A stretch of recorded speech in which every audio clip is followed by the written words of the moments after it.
नमस्कार विद्यार्थी मित्रांनो, लक्षदीप अकॅडमी मध्ये आपल्या सर्वांचे पुन्हा एकदा सहर्ष स्वागत। आज आपण आपलं जे काही चालू घडामोडी आहे त्यातील आपण पुढच्या सिरीज मधले नवीन प्रश्न बघणार आहोत। तर बघा, जे काही आपलं आजचं हे 8वं लेक्चर आहे, कितव्या क्रमांकाचं लेक्चर आहे तर 8व्या क्रमांकाचं लेक्चर आहे। त्यामध्ये बघा, मागच्या एका सेशन मधला जो प्रश्न मी तुम्हाला दिलेला होता अभ्यासासाठी की वन नेशन वन इलेक्शन या संकल्पनेच्या अभ्यासासाठी केंद्र सरकारने कोणत्या माजी राष्ट्रपतीच्या अध्यक्षतेखाली समिती स्थापन केली। मी तुम्हाला ह्या प्रश्नाचं उत्तर कमेंट करायला सांगितलं होतं आणि ह्या प्रश्नाचं अचूक उत्तर आहे रामनाथ कोविंद। रामनाथ कोविंद हे आपल्या महाराष्ट्राचे माजी राष्ट्रपती आहेत। मग हे रामनाथ कोविंद आपल्या भारताचे कितवे राष्ट्रपती होते तर 14वे राष्ट्रपती। आपल्याला हाही प्रश्न विचारला जाऊ शकतो की रामनाथ कोविंद हे भारताचे कितवे राष्ट्रपती होते तर 14वे। मग ज्या आता आपल्या सध्याच्या ज्या आहेत द्रौपदी मुर्मू, बरोबर, द्रौपदी मुर्मू ज्या आहेत त्या कितव्या राष्ट्रपती आहेत तर त्या 15व्या राष्ट्रपती आहेत। द्रौपदी मुर्मू ह्या कितव्या राष्ट्रपती आहेत 15व्या। रामनाथ कोविंद हे 14वे होते आणि द्रौपदी मुर्मू ह्या 15व्या राष्ट्रपती आहेत। या प्रश्नाचं उत्तर रामनाथ कोविंद त्यांच्याच अध्यक्षतेखाली ही समिती नेमण्यात आलेली होती। प्रतिभाताई पाटील ज्याही आपल्या राष्ट्रपती होत्या, पहिल्या महिला राष्ट्रपती प्रतिभाताई पाटील। त्याच्यानंतर डॉक्टर APJ अब्दुल कलाम हेही आपले माजी राष्ट्रपती आहेत आणि यांच्याविषयी जर म्हणायचं झालं तर आपले जे डॉक्टर APJ अब्दुल कलाम होते हे शास्त्रज्ञ असलेली पहिली व्यक्ती आहे जी आपल्या राष्ट्रपती पदावर विराजमान झालेली होती। राष्ट्रपती पदावर असलेली पहिली शास्त्रज्ञ व्यक्ती म्हणजे शास्त्रज्ञ असताना ती काय आहे, राष्ट्रपती आहे। आणि ह्या डॉक्टर APJ अब्दुल कलामांविषयी आपल्याला पुन्हा एकदा एक प्रश्न विचारला जातो की त्यांना काय म्हणून ओळखलं जातं तर त्यांना मिसाईल मॅन म्हणून ओळखलं जातं। ओके, चलो नेक्स्ट। आजच्या सिरीज मधला आपला पहिला प्रश्न आहे, प्रसिद्ध निसर्गतज्ञ मारुती चितमपल्ली यांना 2015 साली कोणता पुरस्कार देण्यात आला। निसर्गतज्ञ आहेत मारुती चितमपल्ली, 2015 सालचा विचारला त्यांना। पर्याय दिले आहेत भारतरत्न, पद्मविभूषण, आणि पद्मश्री। तर या प्रश्नाचं अचूक उत्तर आहे पद्मश्री, पर्याय क्रमांक 4।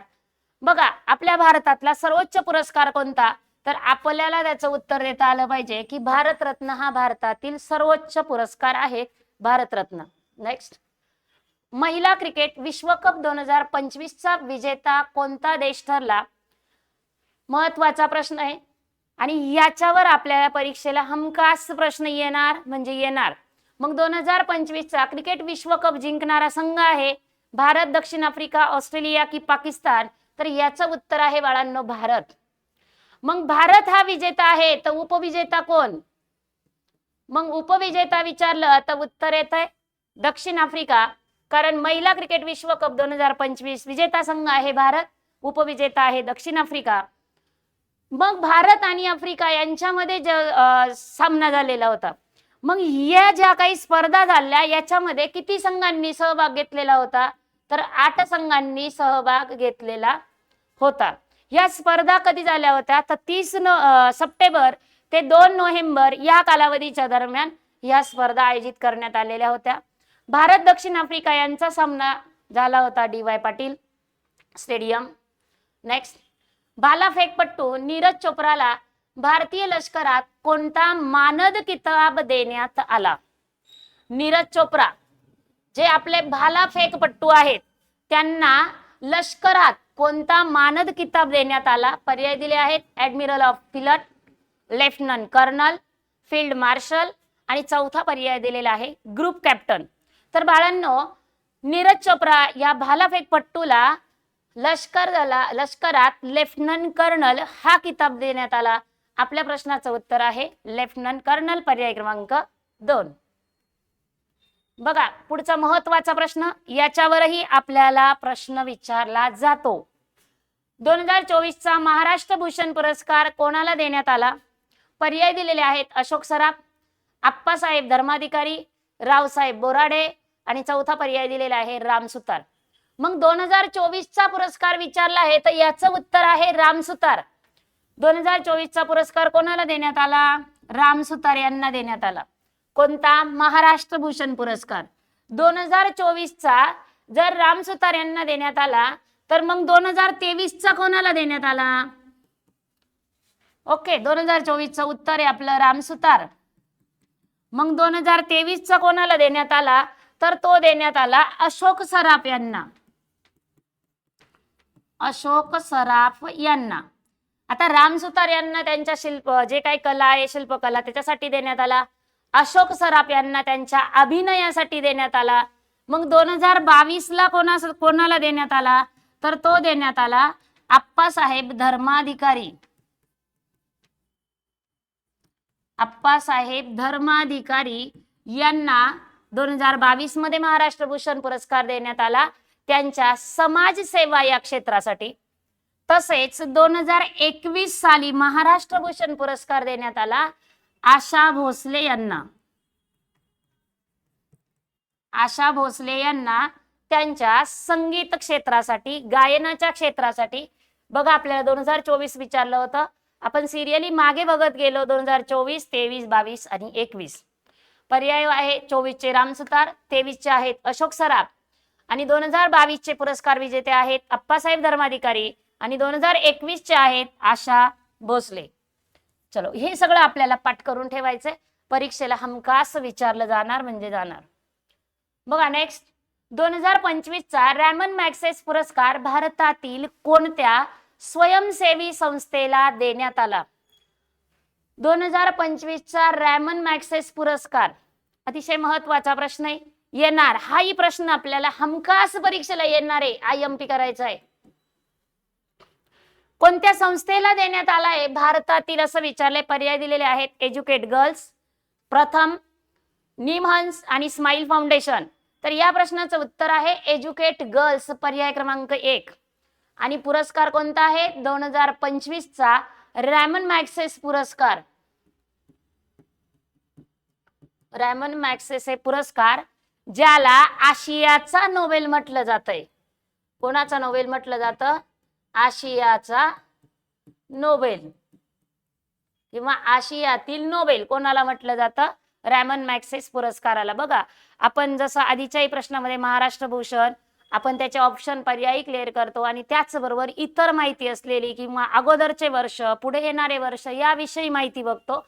अशाच प्रश्नांच्या विस्तृत स्पष्टीकरणासह जर आपल्याला प्रश्नांच्या PDF पाहिजे असतील, आपल्याला याच्याविषयी चालू घडामोडींविषयी अजून सखोल अभ्यास करायचा असेल, सर्व प्रश्न आपल्याला मिळवायचे असतील तर आपल्या जे बॅच आहे चालू घडामोडीची, स्पेशल पोलीस भरती चालू घडामोडीची बॅच आहे, ती बॅच आपल्याला घ्यायची असेल तर आपण 8329603029 या नंबरवर संपर्क साधायचा आहे.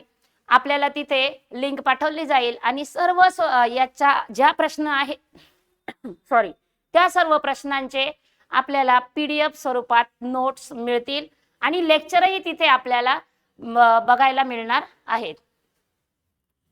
चलो नेक्स्ट, भारतातील पहिली AI अंगणवाडी कोणती बनली आहे? बघा AIचा प्रश्न आहे.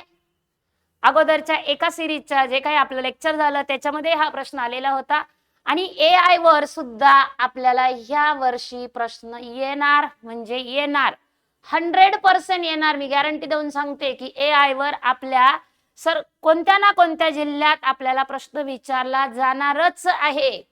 बघा मुलांनो, आपण लेक्चर बघताय, लेक्चरला लाईक करा, शेअर करत चला. आपले जे मित्र मैत्रिणी सहकारी जे असतील, जे पोलीस भरतीची तयारी करताय त्यांना लिंक शेअर करत चला. आपण फायदा घेतोय, दुसऱ्यालाही फायदा होऊ द्या.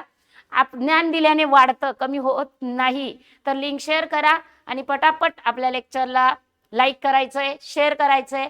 आपण घेतलेली माहिती इतरांपर्यंत पण पोहोचवायची आहे. बघा AI जे आहे त्याचा फुल फॉर्म आहे आर्टिफिशियल इंटेलिजन्स. पण ही भारतातील पहिली AI अंगणवाडी कोणती असं विचारलंय. पर्याय दिलेले आहेत वडधामना, मण्याची वाडी, रोहिणी आणि मिलार. तर भारतातील पहिली AI अंगणवाडी आहे वडधामना, पर्याय क्रमांक 1. नेक्स्ट, 1 ऑक्टोबर 2025 रोजी कोणत्या गीताला 150 वर्ष पूर्ण झाली? अतिशय छान प्रश्न आहे हा, कारण याच्यातले जे काही पर्याय दिलेले आहेत बघा, त्या पर्यायांवर पण आपल्याला प्रश्न विचारले जातात. 1 ऑक्टोबर 2025 ला विचारलंय, 150 वर्ष पूर्ण झालेली आहेत. पर्याय दिलेले आहेत जनगण मन, वंदे मातरम, गरजा महाराष्ट्र माझा आणि यापैकी नाही. बघा चौथा पर्याय सांगितलाय, तर याचं अचूक उत्तर आहे वंदे मातरम या गीताला 1 ऑक्टोबर 2025 रोजी 150 वर्ष पूर्ण झालेली आहे. मग वंदे मातरम हे कोणी लिहिलं? तर वंदे मातरम हे बंकिमचंद्र